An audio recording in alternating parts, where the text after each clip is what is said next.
is there going to be an estate value that I leave behind, a house that's paid for, or maybe, oh, I don't know, a whack load of tax-free life insurance that I already have that's accumulating every single day that I put my head on my pillow and wake up the next day? In which case, that money's going to come in and my son will be able to refill and backfill the policy loan that I've used, resetting everything back to zero so he has access to all that capital again to do whatever he pleases, whatever he chooses to do. This is my son, Nathan. And this picture right here, hello, I'm new here. This is true because Nathan was very young at this stage. He was roughly around maybe 15 or so, 16 days of age. And this is a picture I actually sent to Nelson. It's one of my favorites. And we're going to talk about looking at policy over a lifespan. I'm going to show you an example, and I'm actually going to walk you through a personal aspect of my wife and I being able to work with a policy we set up on my son for our own retirement, our own passive income. Now, of course, I do have a picture. This is the only picture I have of my son meeting Nelson. I was so blessed to be able to do that. My daughter, unfortunately, never had that opportunity. I do have 2 signed copies of Nelson's book for them here stored. Funny story, or very recently, actually, my daughter, she comes into my office every once in a while. And of course, I have my copy of the book always on hand. And lately she's been asking, and she says, "Hey, Daddy, is that one mine? Is that my version?" Because she knows that there's one that I have for her. They understand the importance of this book, even at a very young age. And my daughter's 4 presently. So it doesn't take much to get your kids engaged in this process. As you start young, having things like this that are reference points, recognizing it's important, talking about its importance goes a tremendously long way to what we can set up for our own children. We are going to go into my example here. Now, we're going to talk about this using a child example, but what we're going to be doing is we're going to be talking about the usage of capital over a lifespan. So the focus here is about usage of capital over a lifespan. And we're going to incorporate parent and child. Now, this could be grandparent. This is an automatic, we would say an extra body that you can now have an insurable interest in. So we talk about a system of policies or multiple policies that we have. Myself, Vern, Jason, some of our other team members, we all have multiple policies on people, mostly family members. And we do that because it's a logical reason to cover everyone for the need of insurance, but also we're building capital on all of these members of the family for usage for different reasons over time. So we're going to talk about that. I'm going to show you an example. I'm going to use my son as an example because that way it'll glue together when I flip back to my slide deck. And so this is an example that we built talking about funding a policy on a child, whether it's a grandchild or a child or a niece or a nephew, and doing that for a 20-year period of time. Now, obviously, we would recommend doing it longer than that. I'm going to show you at the end of the example, putting in more deposits over time, which is what I'm going to do personally. And I'll talk to you about that, the reason for that in a moment. But we're just going to look first at a 20-year period of time and what the power of that is, and then how it can be utilized by that child or by the parent in this circumstance as we go through time. So in my example, you see I've got a little slider here. This is, how much we're making in deposits monthly. So I've got $50 a month, $100 a month, 150, 200, 250, all the way up to 500. So you guys can see the graph is moving and the impact of those deposits over time. Like there's a huge jump between 250 versus all the way to 500 and what the impact is over that 20-year period. Okay. I'm going to run my example at 200 because that's pretty close to what I'm doing for my kids right now. And then we'll tie that together in my example. Now, we have some age sliders here. So we got, looking at kids at different ages. Obviously, if we start a little bit later in life, is it going to have as much time to grow? Obviously not. Now it's still going to be great. We have a lower time frame that we're looking at. That's the difference really in the example. I'm going to be running at age 0 though, looking at a newborn. And the reason is because that's when I started the policy for my son and for my daughter. So here I'm doing, roughly about $200 a month. My plan is for at least 20 years. Now I'm going to be doing that longer. I already know that for me, but our example is built around a 20-year contribution. We think about people putting money into an RESP or into some kind of a savings mechanism for their kids. It's extremely common. A lot of people take their Canada Child Benefit if they receive it, and they just reallocate those dollars into a plan of savings for their children. Once you recognize what this will do for your child over the lifespan and for you as well, the likelihood that you'll ever put money into an RESP again, I would think go down to almost 0. But nevertheless, that's a choice you get to make. So here we go. We're going to jump right into again, a couple high level things here at the end of the first year. I've put in whatever, $2,400. I don't have access to all my capital, but I have access to a decent chunk already. I go 20 years out, I've now got access to 49,000. That'll go a long way to helping fund a college education if that's what my kid wants, or if my kid wants to start a business, or if my kid wants to get involved in rental real estate, maybe my kid and I can tag team on a down payment on a piece of real estate, if that's the case. Or maybe he just wants to buy his own piece of real estate and we can figure out how to do that for himself. Maybe it's a condo. So we're talking about capital utilization. And of course, as we go over time, you can see the impact of what this can turn into. Even if you just recognize, look at age 65 to 75, we stop funding this thing in 20 years. So we stop putting money into it. And we have a pretty big accumulation, even without feeding new money in over that 10-year time frame. Very, very powerful. And I'm going to flip to the next tab here. And this next tab is recognizing age 20. So we're at age 20 of my child. In this case, I'm talking about my son here because that's the example I'm doing. We have $49,000 accessible. Now the cash value is actually a little bit more than that. This is 90% of whatever the cash value is, which is actually what we have to work with, working capital. And so what I want to do for me, and I would encourage everyone to do this, we want to start getting our kids and grandkids saving early, saving and investing and learning how to do that, developing the habit, the key mental habit of taking that action. So I'm going to encourage my kids to take a policy loan for an amount of money. And in this case, I'm going to take, let's say I use $2,000. You know what? I'll make it $2,500. So I'm going to encourage them to take a policy loan of $2,500 at the beginning of the year. But I'm going to encourage them to go and save or invest that in something. So we're going to encourage them to start asset funding early. So he's going to go and put $2,500 and start a crypto wallet or whatever he wants to do there. And he must now make a payment monthly back to the family banking system. He's borrowed $2,500 out. The policy continues to grow. The money's still growing in the policy, the death benefit, all that stuff is growing. He's accessed 25. He's now starting to learn the habit of putting money away for long-term growth. And he's making a payment back to the family banking system. So at the end of the next year, he can access all those payments again, and he can reload his crypto account for re-upping and buying more. Okay. So the key is in building the habit. All right. I don't know what he's going to get in growth on that plan. Maybe it tanks and he only gets like 2% over the entire lifespan, or maybe he gets 5%. Well, you can kind of see if he does that continually, starting at age 20 all the way to age 70, what kind of an account balance he could have. Now, the key thing is this: he built a habit of saving regularly, repetitiously, consistently. So that becomes built into his budget on a very easy basis. And the policy kept growing the whole time. So he has the policy and he has a crypto account. We're going to look at the next phase here, and that's looking at buying a family home. So we're at age 30. Now, we started at 0. We're at age 30. We only put money in contributions as the parent or grandparent for how many years? 20 years, which means for 10 years, no new money has gone into the policy. We could have put more in, but in my example here, we're assuming we did not do that. So kid wants to go buy a house, or we want to help him buy a house, whatever that is.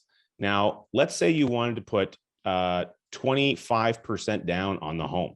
All right. Well, that would be, depending on the home style, he would be able to get about a $300,000 home with 25% down. But as soon as he starts increasing the home value, he can't put as much down, right? So if we go all the way up now to $550,000 home, he's at 10% down. That's about the most he can do.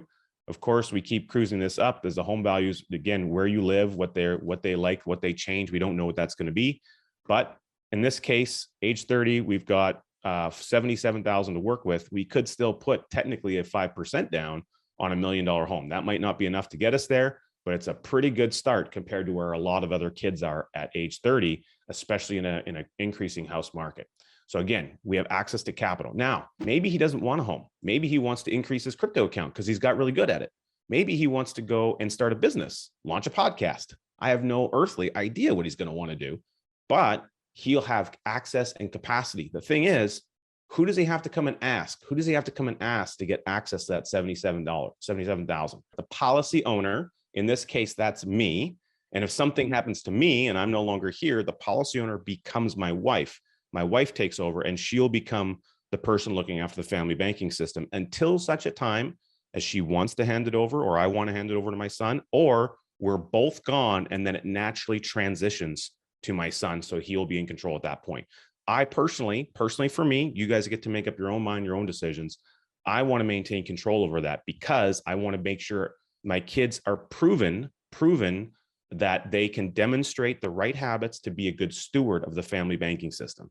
If they're not proving to me that they're going to be a good steward, they're not going to end up with it. I'll give it to charity. I'll give it to the church. I'll fight cancer. I'll do anything else with the capital because I get to make that decision, not them. They have to demonstrate they're going to be a good steward. Now I'm going to flip over. Oops, jump one there. I'm going to go to age 40. Okay, age 40, we got 125 accessible. Now, if we borrowed 77 for the down payment on the other house, will we have 125 accessible if we haven't paid it back? The answer is no. We have to make a repayment schedule. Okay, so my son will be learning that process. Maybe he hasn't fully refunded all of it, but he's got most of it in there. So let's say there's 100,000 available. He could go do something with that capital. All right. Now we're going to go to age 50. Again, this is still accumulating. No new money has gone in. We only put money in for 20 years. Remember that, 20 years. If we put more in, obviously it'll be better, but we stopped making contributions a long time ago. He's got more capital. If he puts it to work, maybe it's some other investment, maybe he buys a franchise business. Who knows maybe he's buying land in the metaverse. Like, I have no idea what is going to be available for him as opportunities. I do know this. If he has readily available access to capital, opportunities of high caliber will track him down. That's something that Nelson Nash taught us. Very important. Now I'm going to flip over to the next tab here. This is about legacy. In other words, what's the death benefit like on this contract? Well, at age 20, he's got 437,000 of death benefit. By the time he's at age 75, we stop funding this thing. At age 20, there's over $1 million in tax-free death benefit. I think that's pretty good. Did your parents set up anything that's going to have $1 million of tax-free death benefit set up for your next generation when you were young? I'm going to take a wild guess that most people didn't have that happen. You have the ability to make a choice about how to make that happen for your kids and your grandkids because they can't do it for themselves. It's really up to us to make that transition. Now I'm going to go to the last tab. This is where we get to start having some fun. This is all about looking at the power, I repeat, the power of deposits over a lifespan. So I would call this the golden child tab. So I've got a couple of bars on the graph here. Now, again, we're making contributions for 20 years, parent or grandparent, but we could continue contributions. Now, I can continue. So the grandparent could continue, the parent could continue, or the child can continue. It doesn't matter who's doing it. Anyone has the option. We just got to fund the premium. That's all there is. So what were to happen if we decided we wanted to continue funding it? And I'll just go up here and I'll slowly move this slider up and I'm gonna move it halfway. Remember, we're doing $200 a month. Let's say we just did half of that amount. We did $100 a month, $1,200 a year. In other words, over the remaining time frame, the child or the parent puts in an extra 66 grand. So 48,000 plus 66, we're now at 114,000 of total lifetime contributions. Okay. Take a look at the difference in that adjustment from age 65 without increasing deposits to age 65 after we increase the deposits. I don't know about you guys, but that looks like a pretty big difference in a number, doesn't it? I would say so. And you can see the difference in the gap. Look at how the gap over a 10-year period from 65 to 75 widens. Look at how big the gap becomes over that time frame. This is the power of uninterrupted, I repeat, uninterrupted compounding working on your behalf, on your benefit.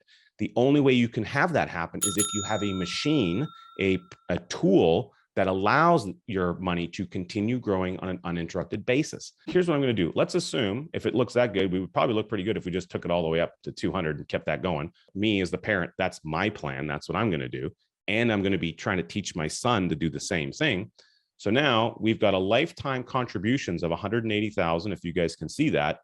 And at age 65 for my son, there's 752,000. This is cash value, not death benefit, okay? Cash that we can work with.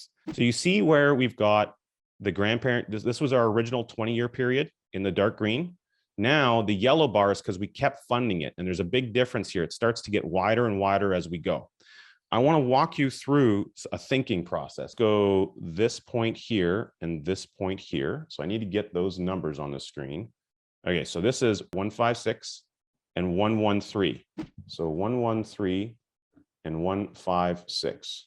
So that's the difference between these 5-year increments and how the policy grew over that time frame. Okay. Now, 30 years out from the beginning of this contract, well, when I started this, I was I was about 30, I was about 35, 34, but let's just assume I was 40 and we add 30 years onto that. So dad's 40 plus 30 years, that puts me at 70, give or take my wife and I in this category of age. All right. And if I have 113,000 in here and it's going to increase by $40,000 over the next 5 years, is it reasonable to be able to access some of that capital for me? Let's just say hypothetically, I'm going to take, I don't know, somewhere around 5,000 to maybe as much as $10,000 a year out of here as passive income. Could I do that for a period of time before dad kicks the bucket? Let's just assume right around this time frame in my blue bar, dad kicks the bucket. I'm graduated. I'm dead. Is there going to be an estate value that I leave behind, a house that's paid for, or maybe, I don't know, a whack load of tax-free life insurance that I already have that's accumulating every single day that I put my head on my pillow and wake up the next day? In which case, that money's going to come in and my son will be able to refill and backfill the policy loan that I've used, resetting everything back to zero. So he has access to all that capital again to do whatever he pleases, whatever he chooses to do. And at that stage of the game, he's 50 some odd years old. He's now developed a clear understanding of this process through practicing it over a lifetime, seeing it in action, that he knows exactly what to do. That is the power of what we can set up for our kids and for our grandkids, but more importantly, for us as parents, when we understand the power of using a machine like this. Let's actually talk about what I've actually got going on for my son. Now, this is only the first policy for my son. I do intend on getting more, but let's just walk through what I actually have. So I have right now a policy. It's about $2,000 a year. So a little under what we talked about, but very close. It's about $1,230 is the minimum and $700 is very flexible. Now I have some riders on there, riders that I want. I think they're very powerful. We're not going to get into that today. That's a conversation you have with your coach. When I started this, I used the Canada Child Benefit. It was before the current one came in. It was the one under the Harper government. It was about $160 a month. So boom, I just took that money and I stuck it right into a policy immediately for my kids. Very simple. Now, I don't receive the new benefit that's available today, but a lot of people do. It's a great starting block for getting something started for your kids. At the time, Nathan was 0 and I was 34, a little like 34 and a half when we started that policy. Now, $2,000, and I plan on putting money in for a minimum of 35 years. We just showed you 20 years. I'm going to plan on doing it for a minimum of 35, which takes me up to around age 70. That'll be $70,000 in inputs. I'm going to contribute of my capital inputs into this policy over time. So from age 70 to age 95, I'll be able to take out tax-free $9,000 a year out of this policy if my wife and I choose. $9,000 a year, and that's actually for 26 years. It looks like 25, but it's actually 26.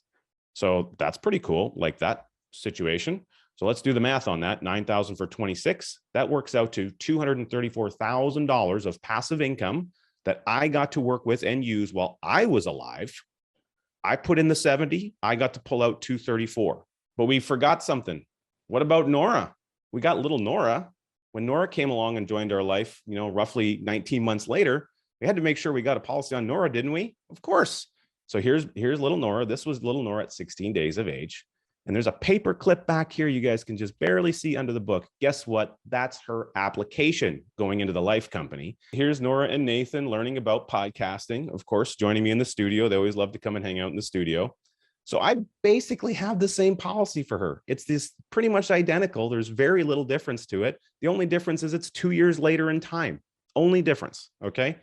And so using a little bit of logic, if I've got two policies that are virtually identical and I can get 9,000 out of one, I can pretty much get 9,000 out of the other one, right? Okay, good. Well, we do some third grade arithmetic, as Nelson would say. That's 18 grand a year, tax-free. The way we're going to teach you how to do it, if that's the direction you want to go, you get to decide through coaching and education how you want to proceed with this.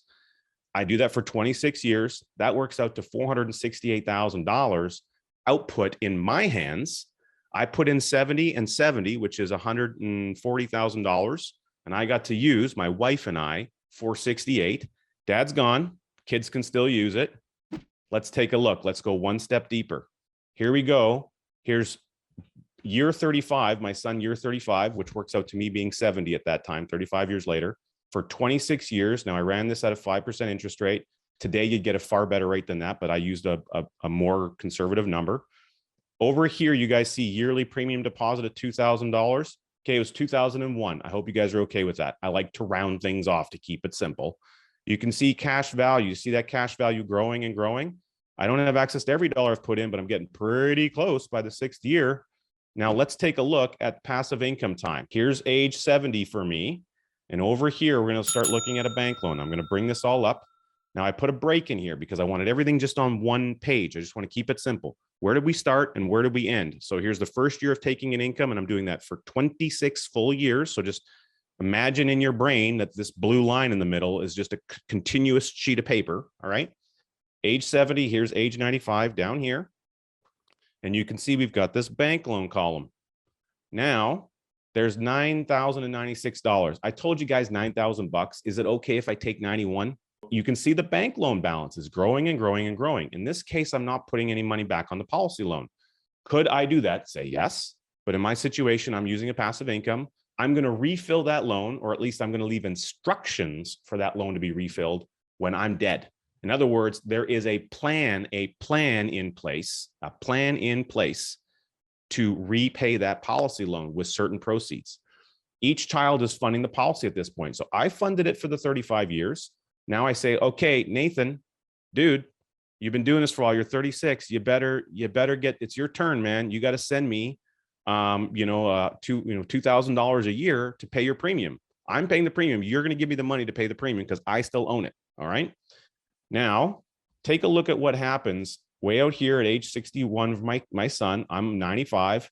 I'm assuming that Richard's dead at this point. This is actually not true. My goal is to live to age 165, but that's another topic for another day. So here we go. Loan balance of $488,000. Big fat accumulated loan. What happens now? Well, the cash value is $546. There's still some value there.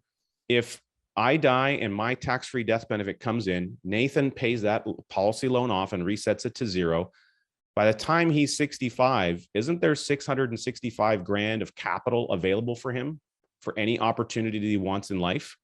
Because we had the foresight to start it at the very beginning. You can't go back in time, but you can get started now. And that's why I got started as soon as I was able to, because I was blessed to be able to meet Nelson and learn this information. Thanks to Jason Lowe, who said, Richard, I love you, bud. Go get this book. He cared enough about me to tell me to go and buy this book. And it changed everything in my life, exactly like I'm showing you right here.